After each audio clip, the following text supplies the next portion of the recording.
নীলাক্ষী রায়।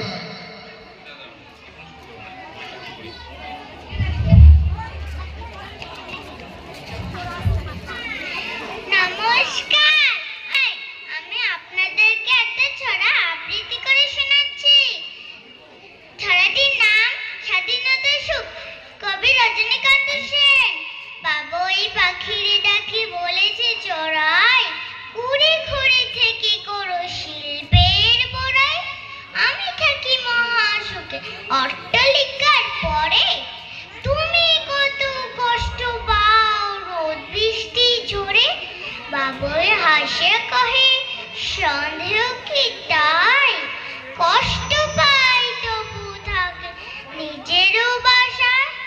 পাকা হোক তবু পরেরও বাসা, নিজ হাতে গড়া মোর কাঁচা ঘর খাসা। নমস্কার। এবারে নীলাক্ষী রায়।